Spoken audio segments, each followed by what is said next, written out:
Danger in the Desert, Chapter 9. I turned and twisted on the seat, trying to find a comfortable position. Go to sleep, I ordered myself, but sleep would not come. I'd close my eyes and see that snake on the kidnapper's hand, or I'd hear the guy named Slam say, "You want to kill him?" I guess Robbie must have been having the same problem because I'd hear his light snoring for a few minutes, and then he would move around the seat. I sighed. There was nothing I could do to make myself any less scared, but maybe I could say something to help Robbie sleep and make the night pass. "Hey, guy," I teased, "if you don't sleep, you're going to have big black bags under your eyes tomorrow. And when we go on TV, people are going to say, 'Isn't it amazing that they're brothers? The dark-haired one is awesome looking, and the other one is just plain ugly.'" "Ha," Robbie said, rising to the bait. "Even with the biggest circles in the world, I'd still look better than you." "No way," I said. "Yeah, way. Easy way." Then the tone of Robbie's voice changed. "Scott, no kidding now. Do you really think we're going to make it out of here? Do you really think we'll get home to be on TV?" "Of course. Don't be dumb. Nothing's going to happen to us. We've got to be okay to be on television." I didn't believe my own words. In fact, I was going over and over what to do when it did get light. I wished I were 1 year older. Then maybe I would have finished a wilderness survival badge, and I'd have known what to do instead of just guessing. There was this TV game show on called Wheel of Fortune. I sort of felt like I was spinning that wheel, only instead of a spot marked bankrupt where you lost your money, our wrong spin meant we lost our lives. My mind raced. I kept hoping that when we turned on the radio, when it got light, we'd hear something about searchers being in the desert, or maybe we'd even see them, but I didn't think that was going to happen. Would we have to hike out of here? If only I had some idea how far we were from the road. At least when we walked, we could follow the tire tracks. Finally, the first rays of light came. It was still way too dark to wake Robbie, but I noticed that it had gotten very quiet. I had this crazy picture in my mind that it was time for all the night shift sounds or animals to go to sleep, and the day shift hadn't awakened yet. The sun broke a little more, and long shadows of saguaro cacti stretched out along the desert. I saw a cactus wren swoop on top of a cactus near our car and begin its ratchety song. Robbie sat up with a start. "Scott, watch out, a machine gun. I heard it." I leaned over the seat. "It's okay, Rob. See that bird up there? The one with the big dark spot on its front? That's what's making the machine gun sound. Listen." The bird sang again. "That's the ugliest bird call I ever heard," Robbie exclaimed. "How'd you know that's what was making the sound?" "Two reasons. First, I was watching it this morning, and I saw it. Second, when we went camping in Scouts this spring, we heard a whole bunch of cactus wrens early in the morning. Most of us were up when the racket started, but Jose Sanchez was still sleeping. It was pretty funny. He jumped out of his sleeping bag and started screaming that we were being attacked by guns. So you see, you're not the only one to be fooled." Robbie looked at me doubtfully. I continued. "Anyway, it's just as well that you're up. I was just about to wake you for our morning news broadcast and our delicious breakfast of red lifesavers and warm root beer." "Yuck, breakfast sounds gross." Robbie rubbed his eyes. "Geez, I really didn't think I could sleep out here, but I guess I did." I dug around the seat for the gulpers of root beer and opened the lifesavers. The lifesavers weren't too bad, but the root beer was flat and warm and all around pretty awful. I decided I'd save it for later. Right now, it didn't seem all that hot, and I wasn't that thirsty.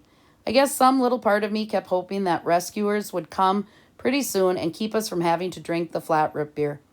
"Well, Robbie," I said, feeling my stomach churn, "now that we've had that great breakfast, are you ready for the morning news?" "Yeah, I guess so. I wish I could be that announcer on the radio. I know just what I'd say." He pretended to hold a microphone to his face. "The Sheriff's Rescue Unit has located the missing Ratliff boys and will have live coverage of their rescue." Robbie took a breath. "You know, it'd be really neat if the guys from the TV show Rescue 911 were with the sheriff, and they made a show out of our rescue." "Right," I said. At this point, I didn't care about the TV stations. I didn't care about being famous. Well, maybe I cared a little. Mostly, I just wanted to hear someone say they knew right where we were and then promise we were going to be rescued soon. I reached out to turn the silver knob on the radio marked power, and I saw that my fingers were shaking. What if we turned on the radio and the news didn't say anything at all about us? What if they'd already given up? It was too awful to think about, so I forced my fingers to turn the switch. "Hey," Robbie said, "I thought you were going to turn on the radio." I turned the switch harder until the volume was up all the way, but the car stayed silent. "Oh, no," I groaned, slamming the dashboard with my hand. "What? What is it?" "The battery must be dead. The radio won't come on." Robbie pushed his baseball hat up on his head. "Then how are we ever going to hear about how the rescue's coming? How are we going to know whether to stay here or try to walk to the highway?" "Would you quit asking questions?" I shouted. I couldn't look at Robbie. I ran my finger around the steering wheel, wishing the car could somehow magically start. It was beginning to get very warm in there, and I knew we would have to make some decisions soon. The last report we had heard on the radio had basically said that no one knew where we were. If we stayed in our car and no rescuers were looking in this part of the desert, we'd die from the heat before being found. If we walked back to the road, it would be long and hot and we wouldn't have shade. But at least there would be some cars once we got there, and we would get rescued. I explained everything to Robbie. "I'm going to go get the gulpers I left out in the rain last night. We're going to need all the liquids we can get." I didn't tell him that I didn't know if the gulpers were even still there or if they had any water in them at all. "Well," Robbie said, "at least I saved this can of water from our shoes."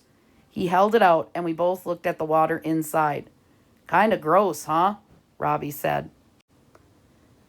Kinda wasn't even the word for it. The water was a grayish-brown color. I guess that was no surprise. The insides of both Robbie's and my shoes were pretty disgusting, and that's where the water had been. "Well, we don't have to drink that," I said. "We can just use it to cool off or something." "Uh-huh," Robbie said, sounding as if he didn't plan to let that water get anywhere near him. "The stuff in the gulpers better not look the same way." I got out of the car to check them and found the first good news of the morning. The gulpers were still right where I had wedged them, and the water inside looked fine. Each one was almost a fourth full, and I poured one into the other so that we wouldn't have to carry any unnecessary stuff. My hands shook as I poured because I was trying to be so careful not to spill even one drop. It was hard to believe that it had rained so much last night because the ground under me looked as if it hadn't had rain in years. I don't know where all the rain in a desert went, but it certainly didn't stay around. I walked back to the car with the gulper of water and held it out toward Robbie. "Great news! This water is even clear, like regular water." I climbed back in the front seat of the car. It was time to think of a plan and get out of there. "I'm going to sit here and try to decide what we should take with us. We want to take whatever might help us or keep us cool, but we don't want to carry anything extra." I was really talking to myself more than Robbie. It's going to be hot and a long way to the main streets. We don't want to get too tired to get there. Then I turned toward him. "Tell you what, while I look around the car, why don't you scout out the tracks a little way ahead? That way we'll know where we're headed. When you get back, we'll take a little drink of water, grab our gear, and get out of here." Robbie opened the car door. "Right on, Robbie the amazing tracker to the rescue." He seemed glad to be doing something useful. I started thinking of what we would need. Robbie had his baseball cap, which was good, but I probably needed to figure out something to cover my head. Then I'd have to see if there was some way to hook the gulpers onto something so we didn't have to carry them in our hands the whole way. I got out of the car to search the back of the station wagon, and just as I opened the back door, I heard Robbie scream.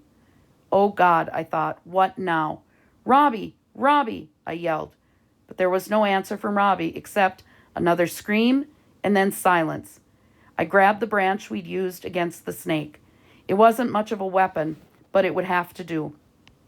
Then I ran to face whatever the terrible thing was. When I got around the front of the car, I could see Robbie kneeling on the ground. There was no other person or animal around him.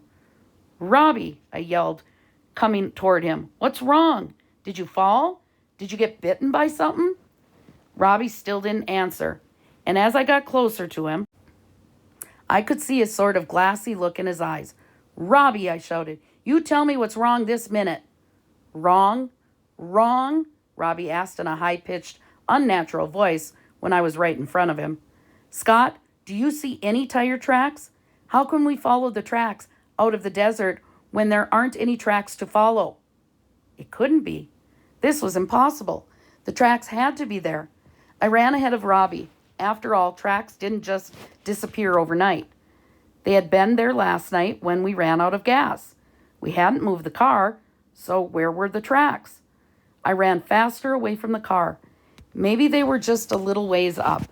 The car tracks were our only chance to know which way was out. Totally out of breath, I sank down into the dirt. Robbie was right. There were no tracks. Then the reason hit me. The storm. There had been so much wind, so much blowing dust, and then so much heavy rain. The tracks had either been blown or rained away or both. It didn't much matter. What mattered was that our only road map out of here had been wiped out. I put my hand above my eyes to shade them from the glaring sun and looked out across the desert. For as far as I could see, there were only cacti and rocks. One direction didn't look any different from another.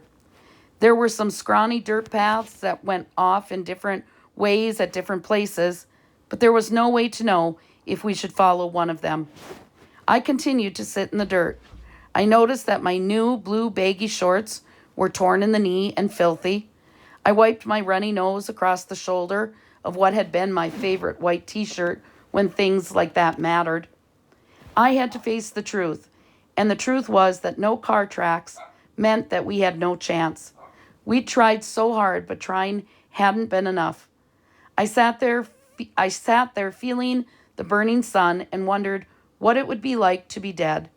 I thought maybe I should just tell Robbie to come back to the car with me, and we'd lie down and go to sleep. Maybe we'd be dead without ever waking up. Then it wouldn't hurt so bad to die. My legs felt so heavy, I couldn't make them stand up. In a minute, I thought, in a minute. Suddenly something was tugging at me. "See, I told you the tracks were gone. Why are you just sitting there? What are we going to do, huh? What are we going to do?" "I don't know and I don't care," I said. I could taste the tears running down my cheeks. "Why don't you just go figure it out for yourself?"